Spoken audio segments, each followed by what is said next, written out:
We are your children, and we gather here today. We gather here today. Hear our cry, Lord, we need your mercy, and we need your grace today. Hear us as we pray. Our Father, who art in heaven, hallowed be thy name. Our Father, hear us from heaven, forgive our sins, we pray. Hear our song as it rises to heaven. May your glory fill the air as the waters cover the sea. See our hearts and remove anything that is standing in the way of coming to you today. Our Father, who art in heaven, hallowed be thy name. Our Father, hear us from heaven, forgive our sins, we pray. And though we are few, we're surrounded by many, loud wrongs and we before. In this is song, we'll be singing forever. Holy is the Lord. Holy is the Lord. Holy is the Lord. Holy is the Lord. Hear our prayer. We are your children, and we gather here today. We gather here to pray. Hear our cry, Lord, we need your mercy, and we need your grace today. Hear us as we pray.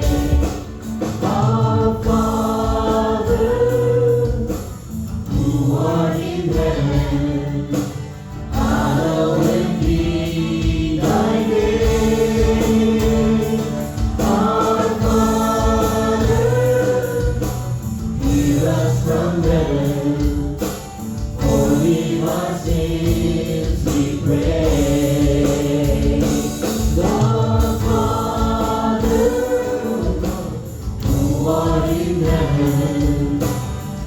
hallowed be thy name. Our Father, hear us from heaven, forgive our sins, we pray. Forgive our sins, we pray. Forgive our sins, we pray.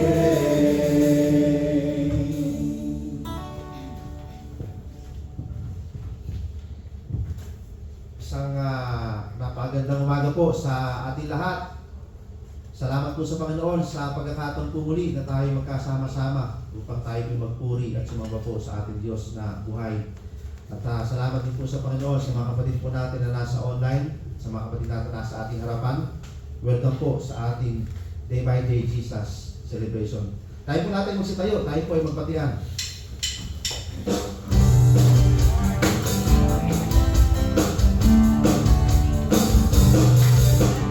Welcome to the family. We're glad that you have come to share your life with us. As we know we love and may we always be together. As God would have us be, the family always there. To be strong and to lean on.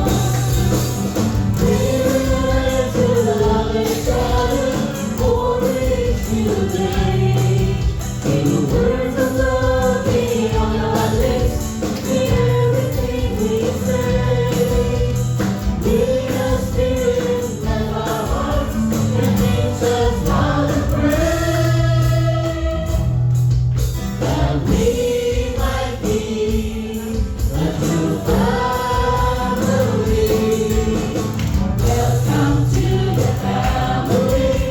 We're glad that you have come to share your life with us. As we grow in love and may we always be to you. As God would have us be, a family always there. To be strong and to lean on. To be strong and to lean on. To be strong and to lean on. Ayan po yung basahin ko po sinasabi sa Hebreo 13:15-16. Kaya't lagi tayo mag-alay ng papuri bilang handog sa Diyos sa pamamagitan ni Jesus. Papuri nagpapahayag ng ating pagkakilala sa kanyang pangalan. At huwag nating kaligtaan ang paggawa ng mabuti at ang pagtulong sa kapwa, sapagkat iyan ang alay na kinalulutan ng ating Diyos. Tayo pinumulong sa ating Panginoon. Naiya ko po lahat na sa sandali po ng katahimikan, tayo po ay personal na lumapit at tumulong po sa ating Panginoon.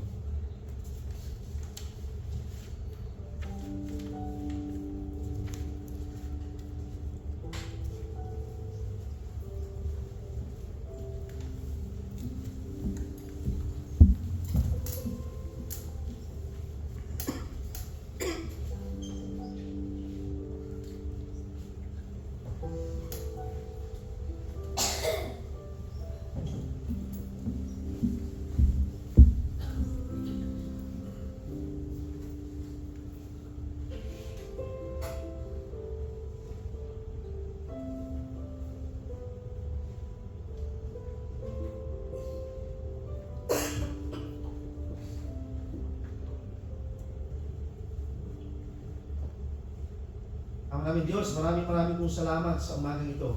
Salamat nga po, Panginoon, sa panibagong buhay na muli mong pinagkatiwala sa amin. Salamat po, Diyos, sa aming po mga pangangatawan. Salamat po, Diyos, sa iyong patuloy na pag-iingat sa amin. At salamat po, Panginoon, sa pagkakataon muli na kami magkasama-sama upang kami magpuri, magpasalamat, Panginoon, sa iyong harapan. Tunay nga po, Diyos, na Ikaw ang Diyos na napakabuti, Maraming salamat sa iyong dakilang biyaya. Maraming pong salamat sa iyong dakilang pag-ibig sa bawat isa sa amin, Panginoon. Tunay nga po na Ikaw ang aming kublihan, Ikaw ang aming kanlungan, Panginoon. Ikaw ang aming kalakasan. So mga ito, O Diyos, salamat po sa bawat isa sa amin na narito po sa bulwagan at sa mga kapatiran po namin na nasa online. Salamat po, Panginoon, sa iyong katapatan sa bawat buhay namin, Panginoon. Nais po namin, O Diyos, patuloy na ialay sa iyo umaga ito. Patuloy mo nga pong pangunahan ng bawat isa sa amin. Nais po namin, Panginoon, na ibigay sa iyo pinakamataas na pagpulit pagsamba. Patuloy mo nga pong pangunahan ng bawat isa sa amin, O Diyos, bawat mga kapatiran, ang aming mga music ministries, Panginoon, at ang aming mga kapatid namin sa multimedia, O Diyos. Maraming pong salamat at patuloy po namin pinagkakatiwala sa iyo, O Diyos, ang araw na ito. At nais po namin muli ipagkaloob sa iyo ang pinakamataas na papuri at parangal sa pangalan po lamang na aming Panginoong Jesus. Amen at amen. Purihin po ang Panginoon.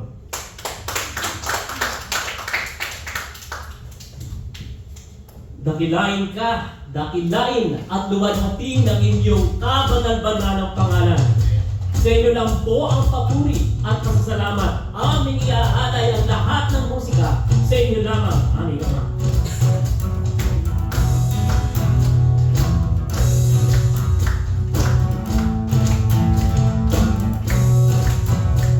Panginoon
walang kapantay ang Panginoon.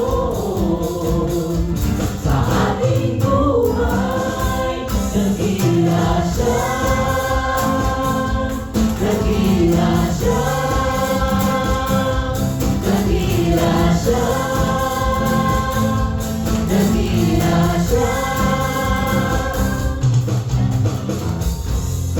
Ang Panginoon ay ating pupurihin. Ang Panginoon ay ating dakilain. Walang katulad ang pag-ibig niya.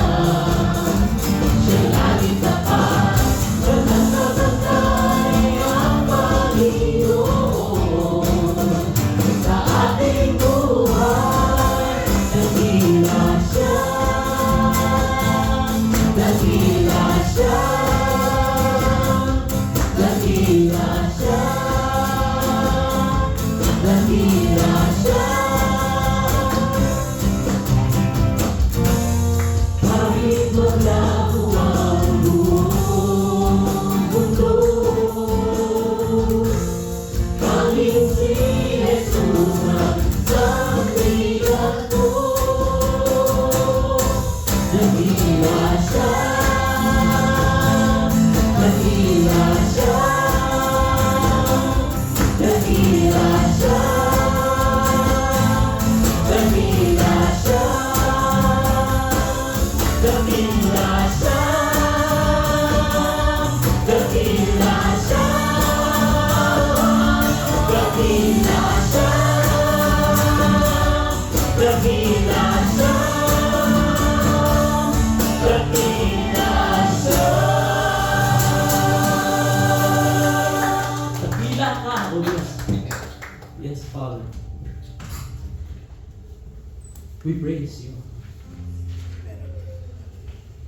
We continue, Father. Bless your name, Father God. For we declare that you are holy. You will always be holy in our lives, Father. You will always be who you are.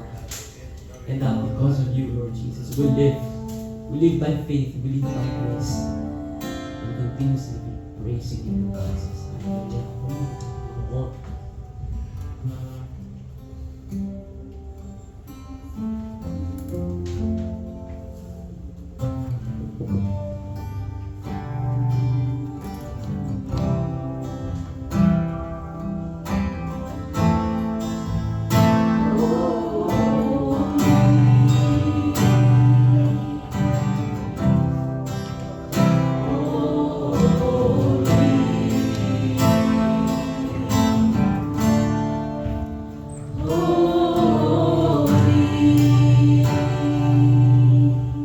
Thousand generations falling down in worship to sing the song of ages to the Lamb. And all who've gone before us, and all who will believe, will sing the song of ages to the Lamb.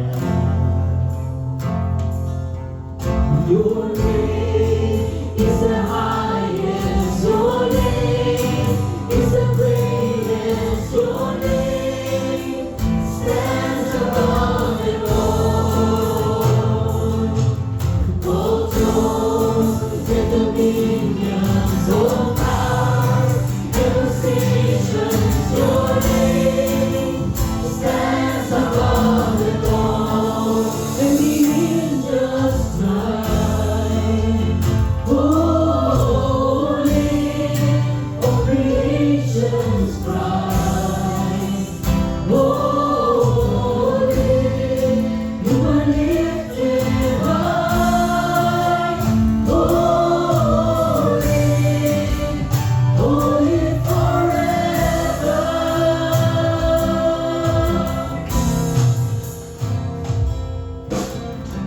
you've been forgiven, and you've been redeemed.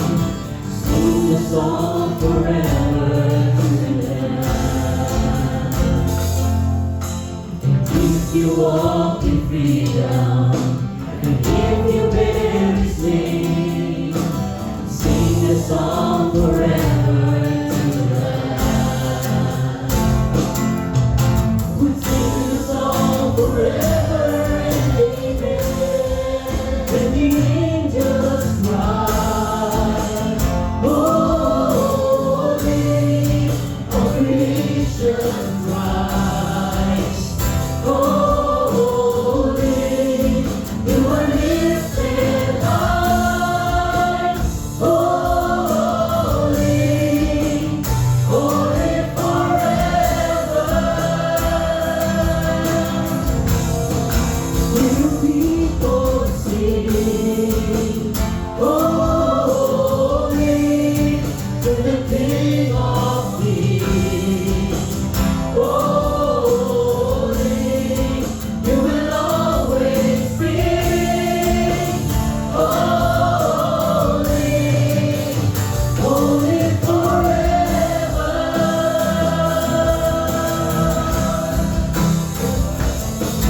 Your name is the highest, your name is the greatest, your name stands above them all. No throne and dominion, no power and position, your name stands above them all.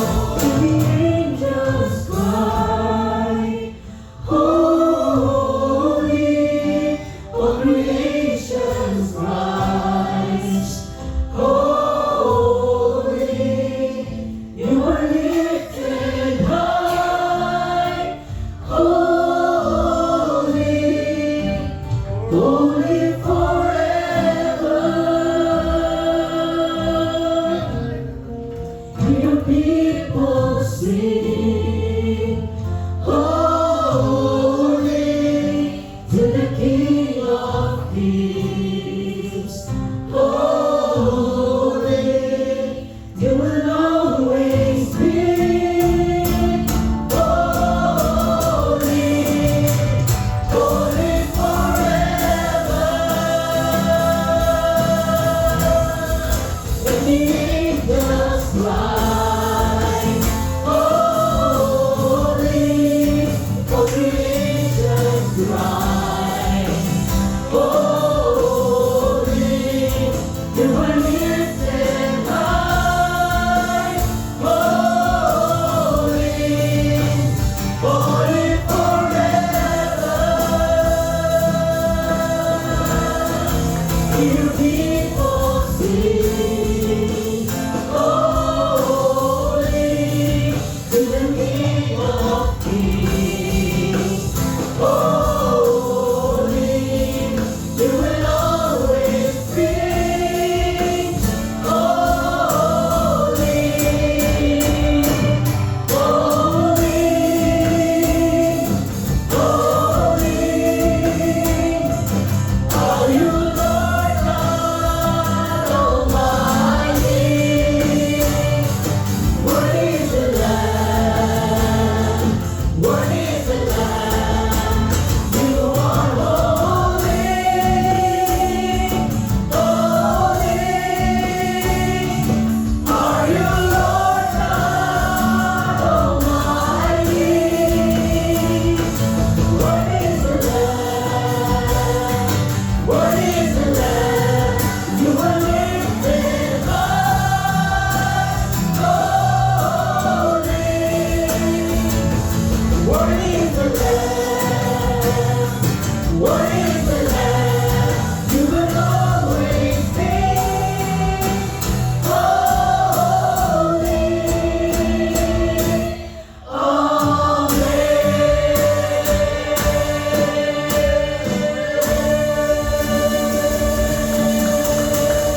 Sa iyo lang ang papuri, sa iyo lang ang pasasalamat, for you are truly holy. We give you all back the praises you deserve. In Jesus' name, we pray, Lord, that you continuously speak to us. Open our hearts and our minds as we hear all your words, Father. May you bless us all these lives we have. We pray in Jesus' name.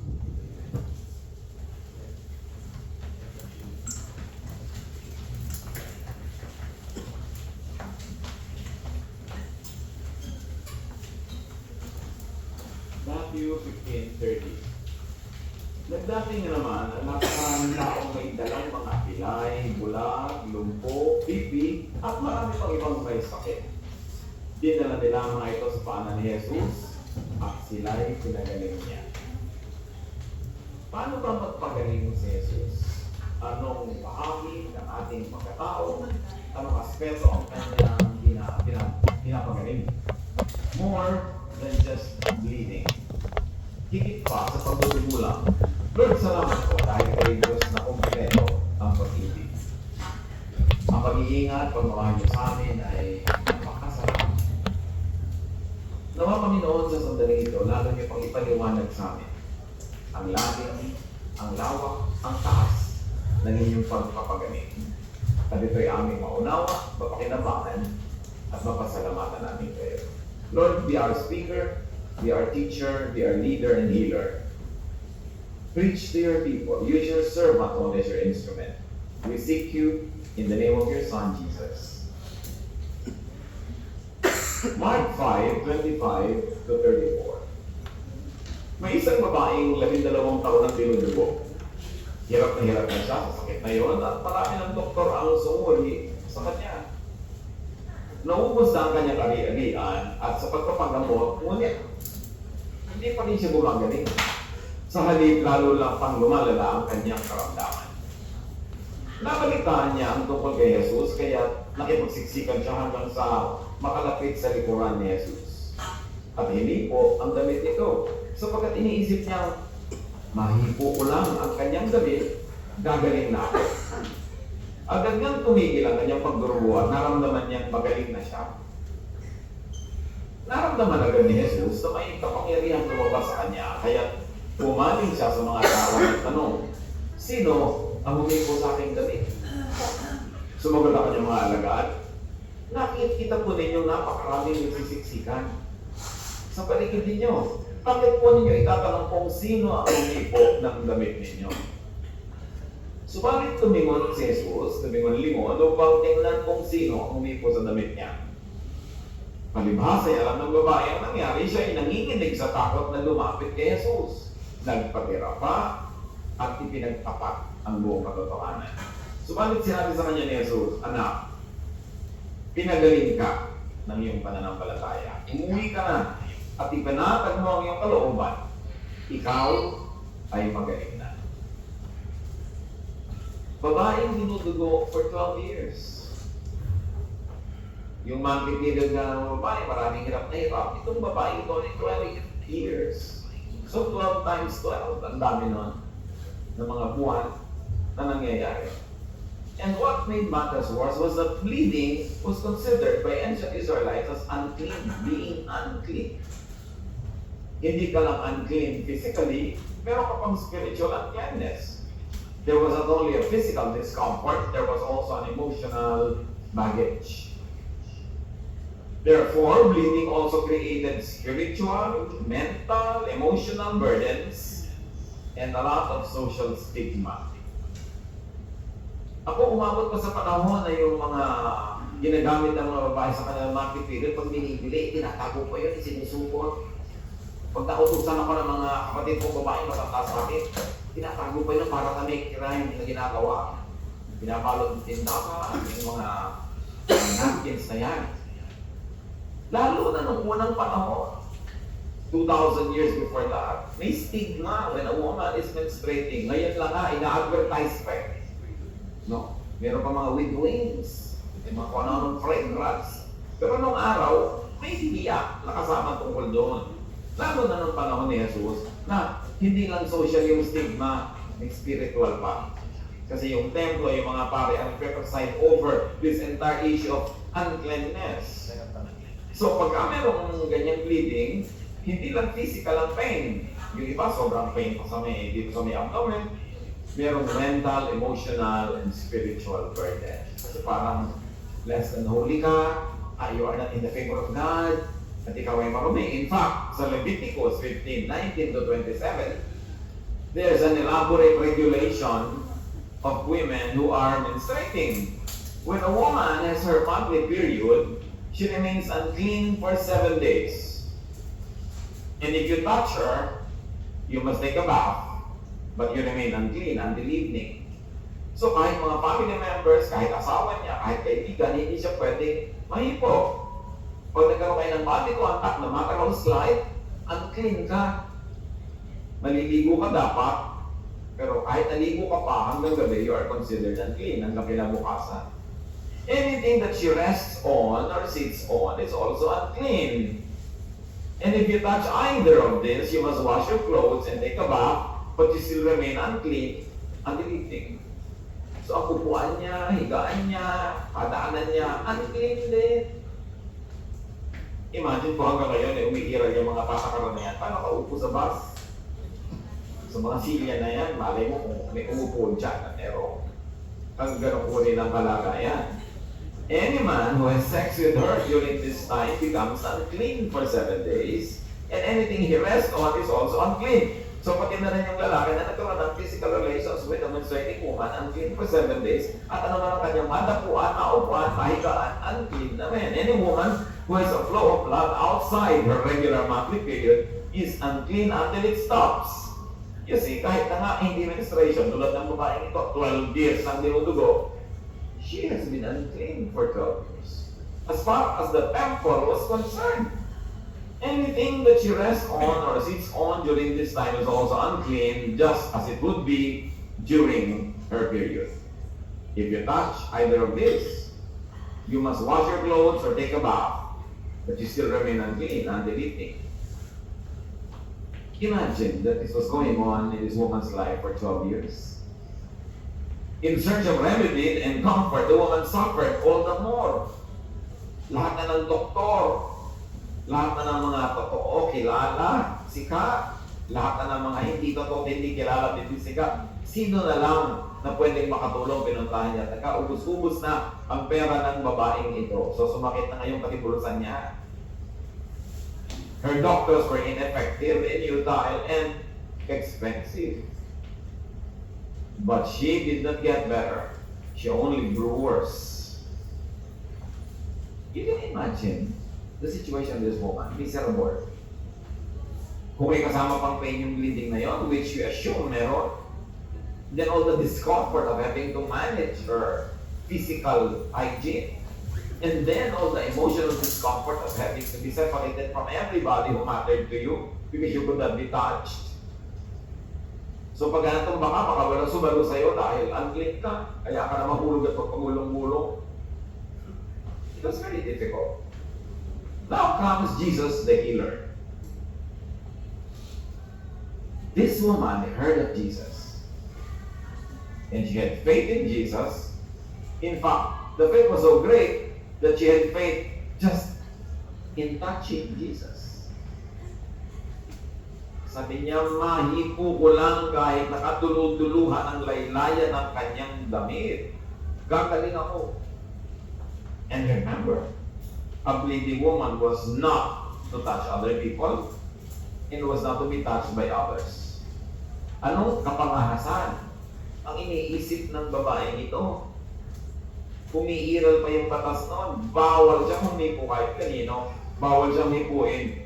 Tapos ngayon si Jesus pa of all people, ang pinagmamalakan niya hipuin. Sabi niya, after all, nagpunta na ako sa lahat ng pwede kong puntahan, hindi ako gumaling. Desperate situations needs desperate measures. But if she would do that, she would break the law. She would break the religious and legal law of Israel. She would make Jesus unclean, and she would double the hardship of her situation because paano kung mapagalitan siya? But she had to do something. This bleeding woman, like every other bleeding woman, was isolated and stigmatized.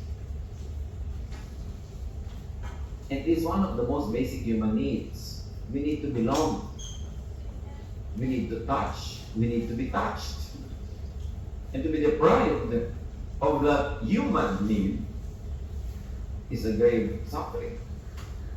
Such social condition aggravated the physical discomfort and pain that she was already in. Spiritual, emotional, and social isolation made the burden heavier. The oppression of needless, uninformed religious regulations taking its toll. You know, the ancient Israelites, even their priests, were unaware of the science behind the reproductive system. They did not know the science behind the menstrual cycle. And anything they didn't understand, they feared. And especially if there was some issue of blood, they considered unclean. So hindi naman lahat ng religious opinion nila is sanctioned by heaven, endorsed by heaven. But the priest had a very strong religious opinion about it, that it became law of the land. It became part of the traditions. It became part of the burden of women. So the woman's faith in Jesus, the woman's bold act of faith, and in fact the woman's departure from her usual doctors, and departure from religious regulation and tradition, healed her. Irony of ironies, noong nilapag niya ang bakas ng relihiyon nila, noong lumabas siya sa kulungan ng kanilang mga kaugalian, noong tinalikuran niya ang mga kilalang doktor ng kanyang bayan, doon siya pumaling. Kayo, hindi kayo kinakabla ng anumang gamot, dapat magpalit kayo ng gamot, magpalit kayo ng protocols, magpalit kayo ng regimen, kasi hindi tumatalab. If it doesn't work, you have to find something that works.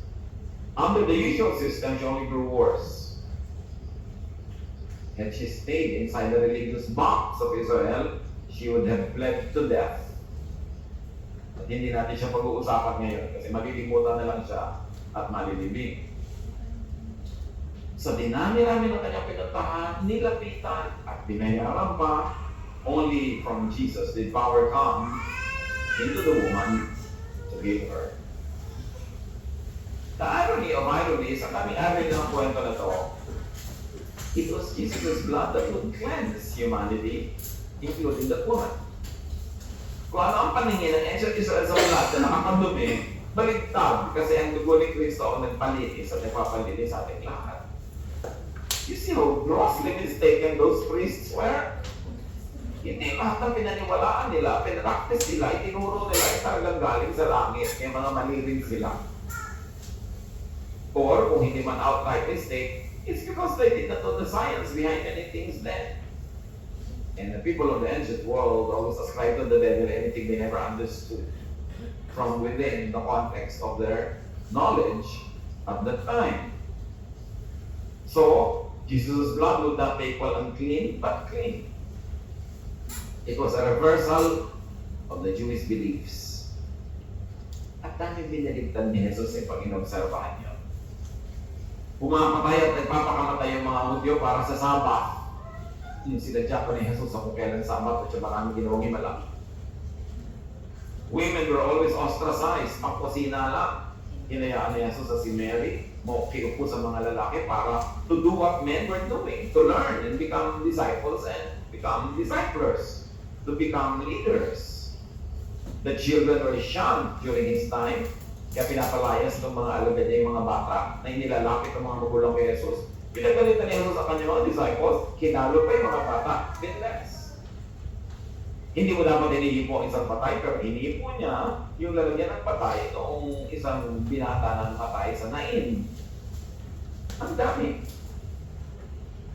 Ipinadala ng Ama sa Langit si Jesus para ituwid ang mga baluktot na paniniwala ng mga Hudyo, ng mga Israelites.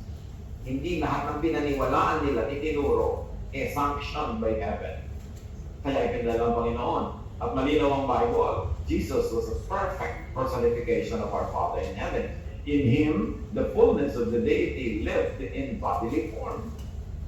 Kung merong dapat malaman tungkol sa Ama at gusto ipaalam ng Ama tungkol sa Kanya, pinadaan niya sa pagpapakilala kay Jesus. Kaya mahalagang obserbahan natin ang mga paturuan ni Jesus. Hindi siya dumating para lang pairalin at patuloy na ipairal yung mga dating umiiral na sa Israel. Ang dami niyang iniba. At hindi ka dapat maiwan sa pag-iiba na yun. At hindi ka dapat malito.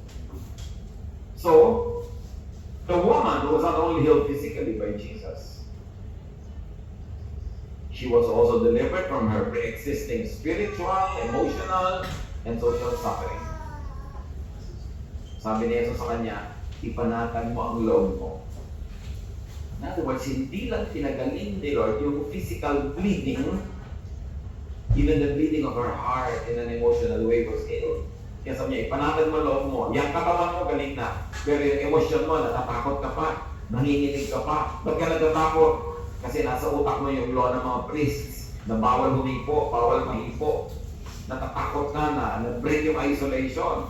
Huwag mo ikatakot yan. Ako ang nagpagaling sa'yo. Kung masama yung humipo, di dapat di ka na pinagaling. At kaya, sinabi ni Jesus, sino ang humipo ng gamit ko? Sabi ng mga clueless niya ng mga disciples, dami naming tao, natanong ko kung sino, dami namin ang humihipo. Alam naman ni Jesus kung sino. Gusto lang niyang makita ng lahat kung sino yung humipo at kung anong gagawin niya sa humipo sa kanya, na bleeding woman. Inaasahan ng lahat.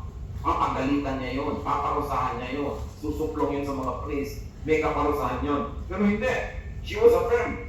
Sabi ng Panginoon, ipanatag mo kalooban mo, talagang confirm na galing ka na, sige na, umuwi ka na.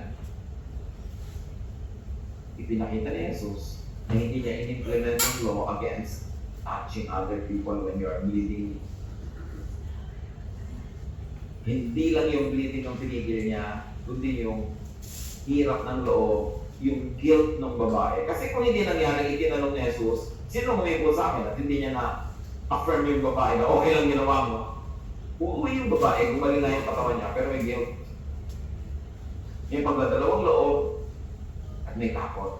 So yun man, inalis din ni Jesus. Kasi niya kung gano'n siya a thoughtful na healer.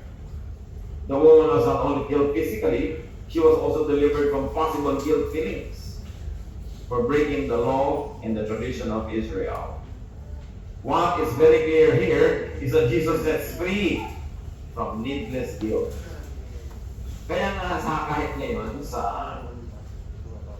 whenever I get invited to speak before, let's say, the Hospital Directors Association of the Philippines or the Philippine Hospital Association or kung ano-ano pa ng mga nasa medical field, I always appeal to them to deviate from the Western style of healing and medicating people.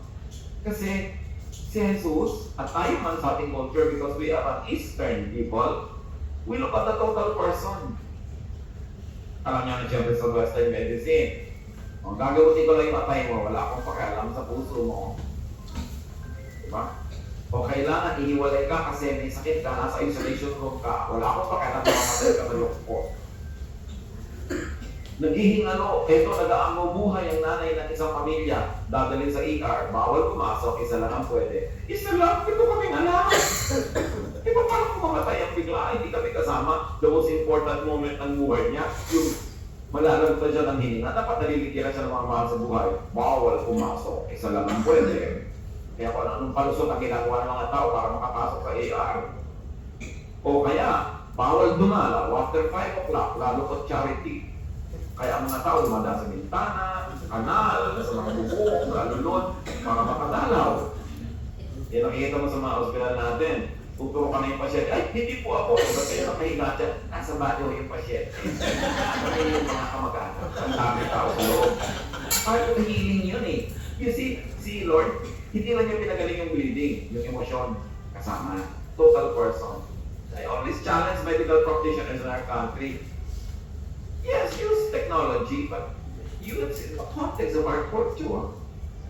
Mahalaga sa atin yun. Lalo yung mga Western ethics na I like you to know na 3 araw ka lang magbubuhay. Kailangan niya talaga sabihin sa mga Western hospitals.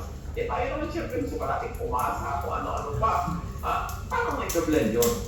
Get that you from Jesus. He took care also of the emotion of the spirit.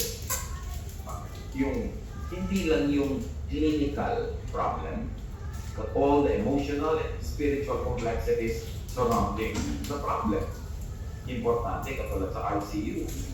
I was even suggesting, baka pwede may mga ICU tayo na yung may mga area na pwedeng lumapit yung mga kamag-anak pero hindi pumapasok sa loob. May daling i-arrange yung carpentry lang yun eh. No? Na Makikita mo siya dyan, pero may pang-isolate pa rin. Hindi mo natupa sa labas, hindi mo talaga makita yung pasyente. Siyempre, ikaw mga pasyente, pahirap na hirap ka. Alam mo parang nag-graduate ka na, nasa departure area ka na. No? Gusto mo nakikita yung mga kamag-anak mo, hindi ko sino-sino mga nurses. So, important to learn from Jesus. Take care of the whole person. It's very, very crucial. So Jesus affirmed the woman's healing, her bold act of faith, and her departure from tradition, technically from breaking the law. You know why? Because John 8:36 says, if the Son gives you freedom, you are free. Initially, Jesus set the people of Israel free from the many needless traditions and religious regulations of Judaism.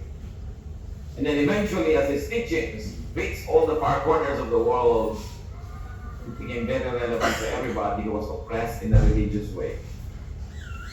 Yung ang nagpapahirap, yung nagpapadali sa buhay, yung religion. Nagpapasikip ng paghinga. Yung dumadami tuloy yung mga pinoproblema dahil sa religion. Dapat baligtad, pampagaan dapat yan ang buhay, pampasaya, pampabait, hindi pampa-istrikto. Hindi ginagamit to judge others, but to love and accept others unconditionally. Yun ang Jesus-ness. Ang dapat talagang balikan ng mga Kristiyano ay si Kristo. Kasi ang dami-daming sinusundan na iba-iba nagpapahirap ng buhay. The story is so popular. Mga bata pa tayo, nadidinig na natin yan. The important thing is maraming reversals dito. Jesus reversed tradition, Jesus reversed religious regulation, and He even reversed the meaning of the blood, that it is not unclean. Because the blood of Jesus would become the powerful cleanser of all sin and of all of our ailments.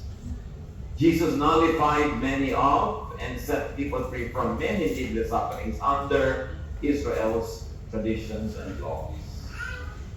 At ang mga informed, mga mulat, enlightened Christians today should do the same.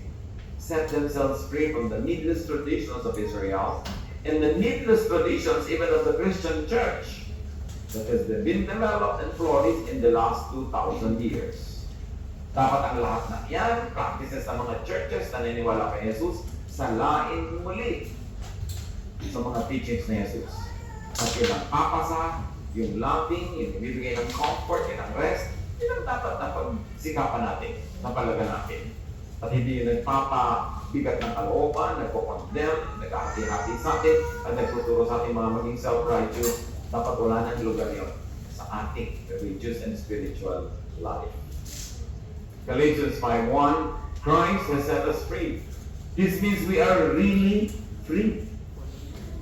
Now, hold on to your freedom and don't ever become slaves of the law again. Ang linaw. Pero maraming Christians today, slaves of the law of Israel pa rin. Parang hindi nangyari yung Galatians 5:1. Parang hindi nangyari si Jesus. Kasi matapos ang tanggapin si Jesus, bumabalik sa laws of ancient Israel. Na yun na nga, ang ginawa ng Panginoon ay tayo'y pinalaya mula sa mga yun. That woman got healed by getting out of Israel's religious box. Kung nanatili pa rin siyang relihiyosa, tagasunod ng kaugalian at ang mga batas, tumubo na lang siya hanggang namatay. Galatians 5:4-5. And if you're trying to please God by obeying the law, you have cut yourself off from Christ and His wonderful kindness. But the Spirit makes us sure that God will accept us because of our faith in Christ. Pag ang ginagawa mo pa rin ay sobrang pagsunod sa mga ganyan para akala ay katutuwayan ng Diyos, sabi, baligtad, pinuputol mo kung dahil mo kay Jesus. Kasi umaasa ka sa mga laws of Israel, sa laws of tradition, not in the kindness, the goodness, and mercy of God through Jesus. The illness and hardship of the woman was not just about bleeding. Ang gandang usapan itong babaeng ito kasi ina-expose ito yung maraming iba pang issue. Ang kanyang paghihirap ay hindi lang dahil sa kanyang pagdudugo. Ito ay isa rin nagmumula sa low status of women at that time.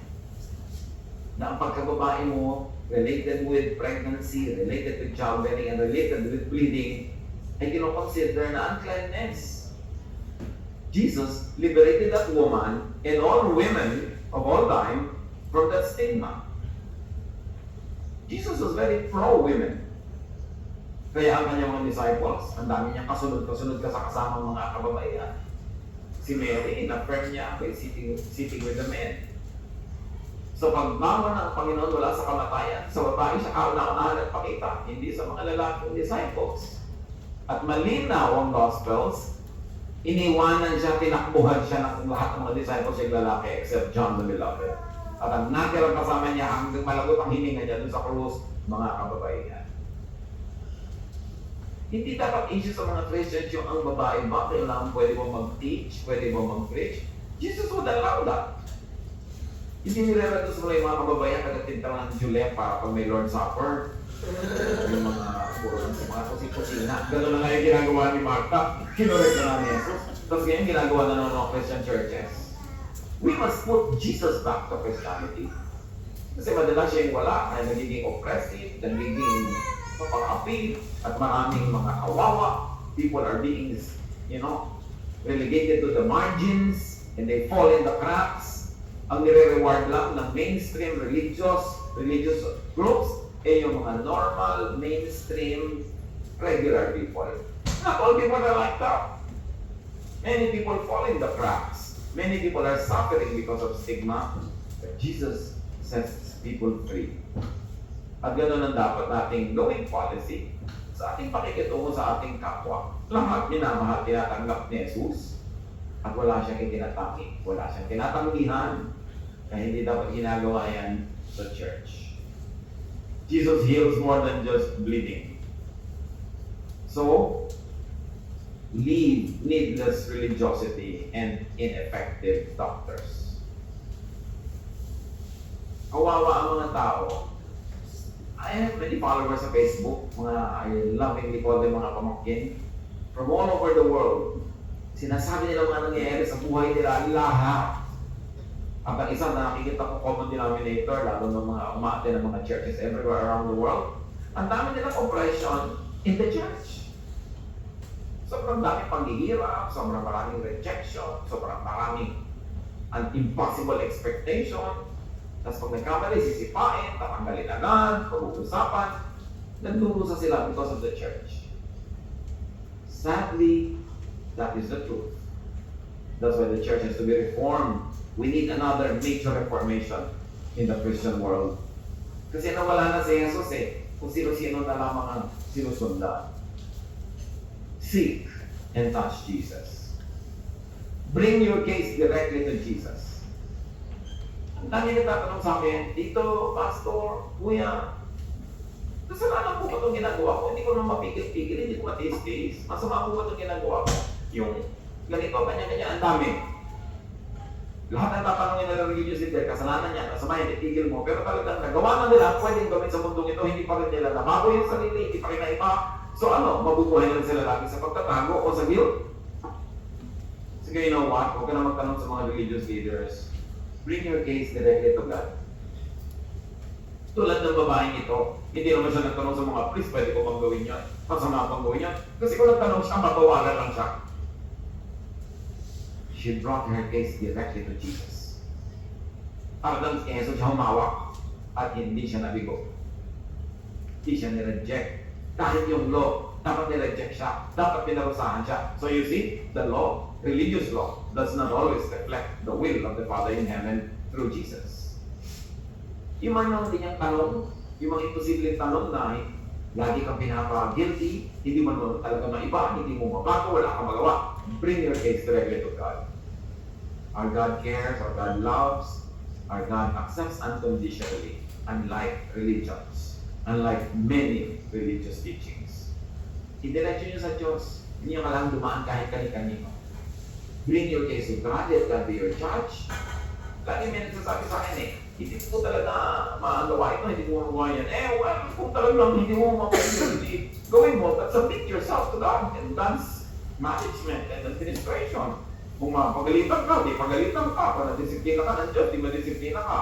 Malay mo naman, may iba palang pagkukuha at pag-uugutan ng pagkunawa at pagmamahal sa iyo at pagpapatawad ng Diyos. So bring your case directly to God. Huwag mong iasa sa tao, ma-oppress ka lang. Let the power of Jesus flow into you. But acknowledge Jesus. This woman acknowledged Jesus. The acknowledgement had to be done so that everybody else would know the kindness of Jesus. That though this woman broke the law by touching him, he did not punish her. And when you acknowledge Jesus, you get acknowledged by Jesus. So be healed from physical illness. Very importantly, through Jesus, be free from emotional, social, and spiritual prisons. Ano-ano ang mga kadenang tumatali sa inyo ngayon, pumipigil para kayo magkaroon ng kapayapaan, sumaya. Ano-ano ang mga kulungan na pumipigil sa atin para magkaroon tayo totally, completely, beautifully. Bring your case to Jesus. Hayaan niyo ang Panginoon na maging hukon. Mabuti nga siya, hindi mga siya judge, savior pa hanggang ngayon. Pag dinala niyo sa tao, judge na yung mga tao, i-judge ka pa. So matuto tayo from this woman. She did not follow religious regulations. She brought her case to Jesus, and she got healed. Dear Lord, teach us. Turuan niyo kami kung anong maganda, malalim at personal na leksyon na maaari namin mapulot sa kwento ito. Salamat sa natatalagtag na mapunawa namin kay Jesus at sa inyong Ama na nagpapakilala sa amin through Jesus. Mga kapatid, pagpulay-pulayan natin ito. Ano ba pahulugan ito sa ating buhay? Paano tayo mamukha ng babae nito? Ano ang ating mga pagdurugo? Ano ang ating mga pagdurusa sa kamay ng iba na hindi naman tayo bumubuti? Bring your life, your case, your sorrows, your problems, your illnesses to Jesus. Kung gano'n siya available and reachable to that woman then, lalo na ngayon. Because now Jesus lives in our hearts. He is only a prayer away. Let's bow before the Lord and spend some time in silence, listening to the voice of God, how to apply this in our lives, and pondering and thinking. Connectan nyo yung mga buhay sa kasaysayan at babae nito and receive healing, acceptance, and affirmation from the Lord.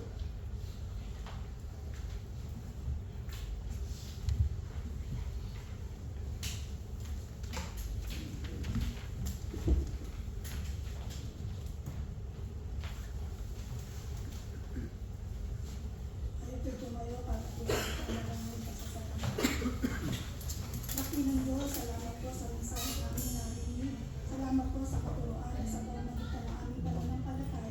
Anumang uri ng sakit at karamdaman sa buhay, kayo lamang po ang nakapagbigay bulat sa pag-alay sa amin. Salamat po, Ama, at narito kami mga anak nyo na sama-samang nagtuturi at nakikinig ng inyong banal na salita. Salamat po dahil sa pakikinig at pakikinig ng inyong salita ay umulos po ang aming pananampalataya.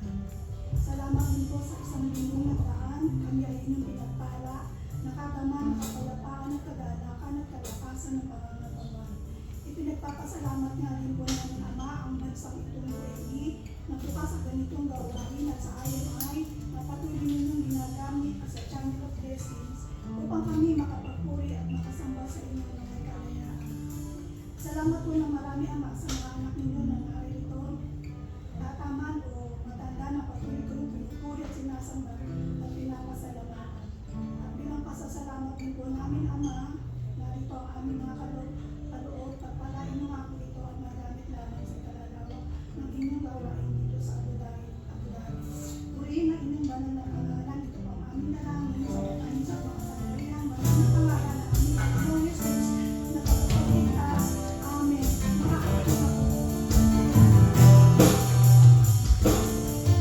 Lumipad bibigay, kayo ay malugod sa inyong pangalan.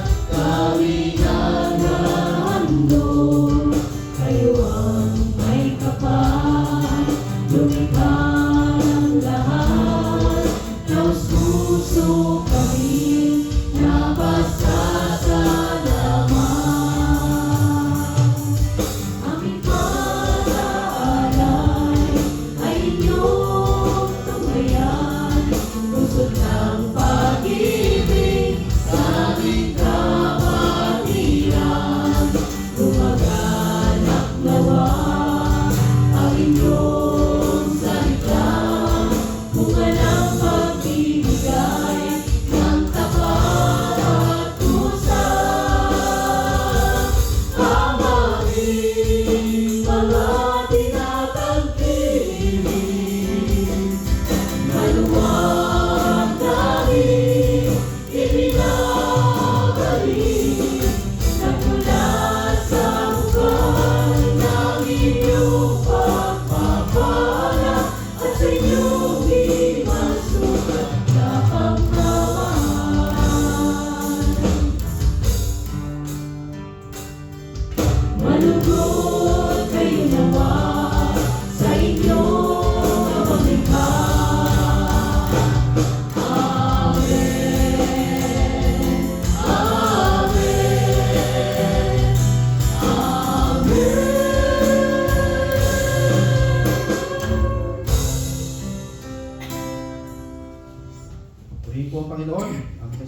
umagang ito na binahagi po sa atin ating mahal na Pastor Ed Lapis, may pamagat po na more than just living. So ang papuri po ay sa ating pong Diyos. Muli po tayo po ay patuloy na nag-aanyaya sa ating pong mga gawain sa ating pong sambahay every Wednesday.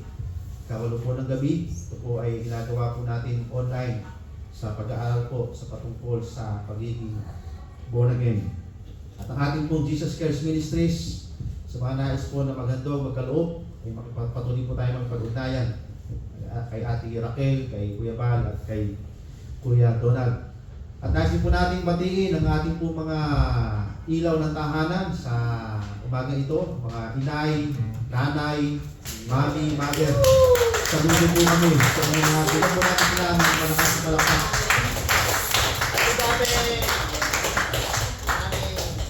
Mamaya po, meron po tayong pagsasalo-saluhan mamaya. So, sa Diyos po ang papuri.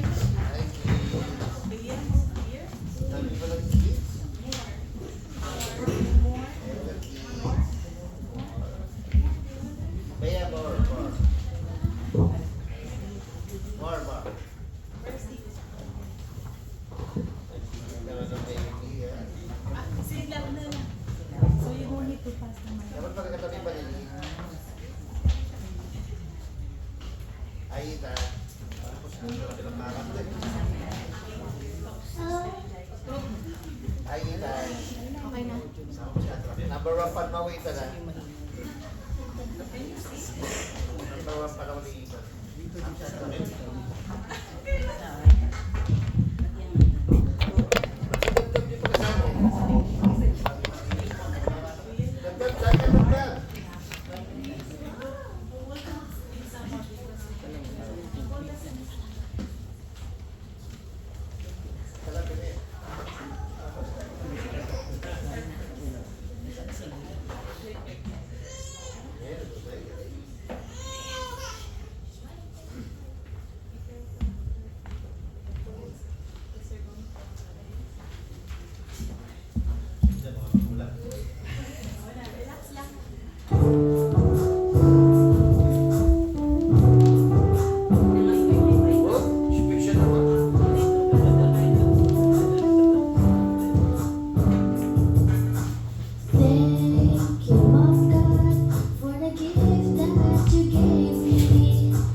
Food celebration tayo mga kapatid. Ano ba ang hinihanda natin dyan? Mahaba pang oras na tayo. Sige po, tumayo po tayo lahat. At hinihiling ko po ang lahat na personal po, no? Pagdasal natin yung ating mga mamis, mga ina. Saka ng sabi ng Kuya Oli, yung ating mga nanay, honey, love. Yan. Sige po, manahimik sandali at patuloy natin pagpasalamat sa Diyos yung ating mga ilaw ng tahanan.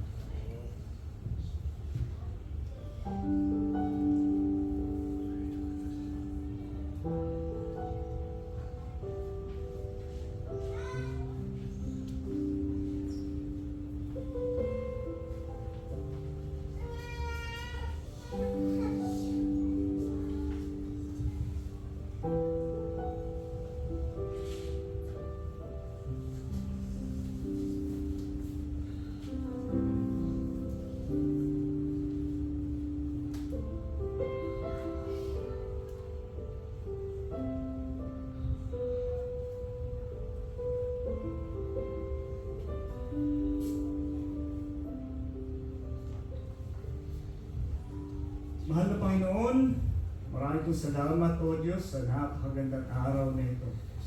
Salamat po sa panibagong araw o Diyos at salamat din Panginoon na celebrate namin yung aming mga mamis, mga nanay o Diyos. Kung baba po namin Lord, nilalapit sila sa inyo, pinagpapasalamat namin ang buhay nila o Diyos. Salamat Panginoon sa special na papel na ginagampanan nila sa aming mga buhay. Thank you Lord for their unconditional, faithful love and sacrifice. Gusto namin Lord pagdiwang sila at ang lahat ng ginagawa nila para sa amin. Dalangin namin o Diyos na sila ay biyayaan niyo pa ng mabuting kalusugan, kaligayahan o Diyos at kapayapaan ng isip. Inihiling namin na bigyan mo pa sila, Panginoon, ng ibayong karunungan, ng lakas at tapang sa pagharap nila sa mga natataming hamon ng pagiging ina. Ang mga pagpalain mo po sila ng sagana sa lahat ng kanilang ginagawa at naway madaman nila ang inyong pagiging malapit sa kanila. Maranasan patuloy ang inyong kapayapaan. Salamat po o Diyos sa buhay nila. At patuloy namin Lord na pinagpapasalamat din ang isang inyong pinarating sa amin through the story of the bleeding woman. Tunay o Diyos na it's really more than just the bleeding woman. Salamat o Diyos sa inyong kamangha-manghang kapangyarihan at kabutihan. You truly reward and honor those who seek you through Jesus by faith. Dalangin namin, O Diyos, ang aming pananampalataya ay maging katulad ng babae nito. Lumabas sa religious box, Panginoon. Hawakan lamang yan, damit ng Panginoong Jesus ay gagaling na siya. Palakasin niyo, Ama, ang aming pananampalataya upang sa panahon na mabigat, upang sa panahon, O Diyos, na mahirap. Pagtiwala kami sa inyo. And we pray for healing sa sinuman o Diyos na dumaranas mga physical, emotional at spiritual struggle or issues, Panginoon. Kung paano gumaling ang babaeng ito, mahawakan ang inyong damit, dalangin namin o Diyos, maranasan nila ang inyong kapangyarihan magpagaling ngayon upang maibsan ang kanilang pakiramdam, magbigay ng kadaanan, kaaliwan sa kanilang kalooban at katawan. Nawa Panginoon, sa kagalingan at transformation nata mo, through faith in Jesus, and may share namin ito, Panginoon, sa kapwa, to inspire and encourage them on their journey of faith. Maraming salamat o Diyos sa nalalabing oras ng araw na ito sa aming fellowship, family day, Mother's Day celebration. Ulit, panghawakan mo lahat, ang aming kasiyahan, ang aming pagsalusaluhan, pasbasan niyo ang lahat ng aming gagawin, O Diyos. Salamat po, Panginoon, sa lahat ng blessings niyo sa amin. Mga kapatid, sumayin niyo ang favor at pagpapala ng aming Panginoong Jesucristo, maging ang pag-ibig ng Diyos Ama at ang pagkisama ng banal na Espiritu.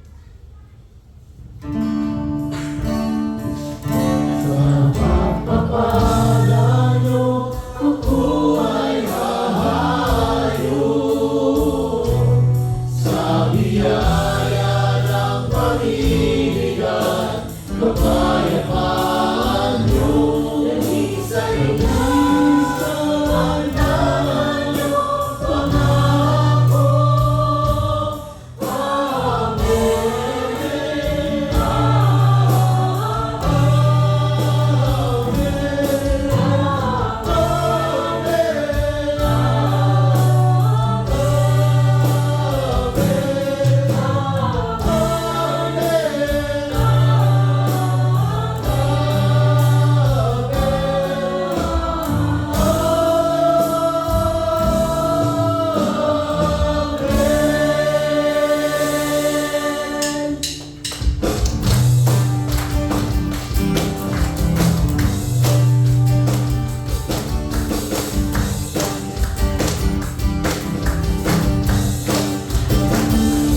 Day by day we grow more forgiving. Day by day we are more accepting. Day by day, growing in the heart like Jesus more and more, from glory to glory. Day by day. Grow more forgiving day by day. Day by day we are more accepting. Day by day, growing with a kinder heart like Jesus more and more, from glory to glory. Day by day.